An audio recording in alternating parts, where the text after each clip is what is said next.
Give me like a blog 101, like how do you make money at a blog? Should people look into blogging? Like what would you say overall if someone's like, like do people still read blogs nowadays? Because I'll tell you what, when I went to FinCon, I met a bunch of people, and all the people with the money were the bloggers, and then the podcasters and the TikTokers will probably be those type of people in a couple of years. But I was shocked how much clout a lot of these bloggers had, and I'm like, man, what am I missing here?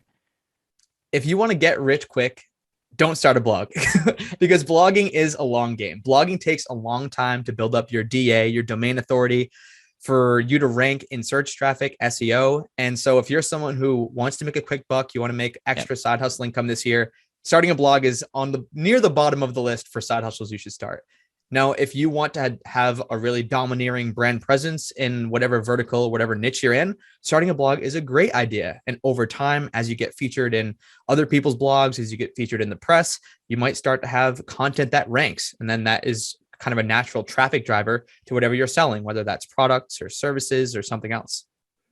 So, and then the money to be made is when people go and click on your blog, read, and then a lot of times affiliate commissions are where people make. It's like you're going to blog about something from Amazon or a course or something, and when someone clicks on that and purchases, that money gets paid to you. And the cool thing about blogs, just like YouTube videos, is you do it once, you spend time on doing it once, and then there can be a lot of money made on the back end. Is that how the bloggers that are successful, is that where most of their money comes from? Totally depends on the blogger. So I'll do a quick blogging income 101. There's four main ways to make money blogging.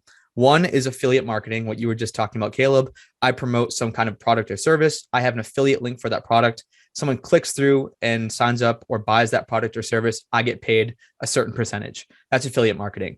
Then there's sponsorships. So if I have a big brand and a company wants to maybe sponsor a blog post, they want to sponsor a podcast episode or a YouTube video, they just typically how it's done is they'd give me just a big chunk of money up front, and that's a sponsorship. They'd sponsor one post, three posts, five posts.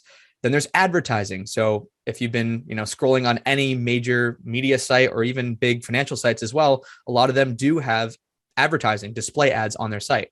And so that is a function of how many visitors come to your site. The more visitors that come to your site, the more you're going to get paid. And the last way, and my favorite way personally, is to sell your own products or services. So if you're building up a blog and you have like your face as part of that blog, this doesn't work quite as well. I mean, it could.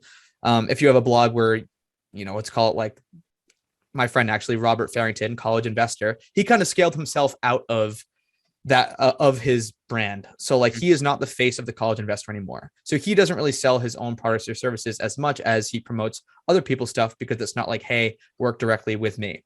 But a lot of people who have like a solopreneur, they're the face of the brand. They do really well selling their own products and courses and all that stuff. So those are the four main ways you can make money blogging. A lot Dude, of ways. I really, really appreciate you breaking that down. And I would say like when we start a blog, it would be like the fourth way would be probably the only thing I would be focused on is, yeah, like affiliate stuff, great, all like advertisement, great, but like we would make money if like one person read our blog and we're like, hey, I want to work with BetterWealth. Like that would be super beneficial. And if we can reverse engineer that on the back end, it's like, wow, that one blog post brought us in thousands of dollars because we landed a dream client. And so if you, especially if you have a business or courses or something on, on your back end, it's another way to not get rich quick, but it's another way to provide long-term value that's scalable and leverageable. And so I really appreciate you breaking that down.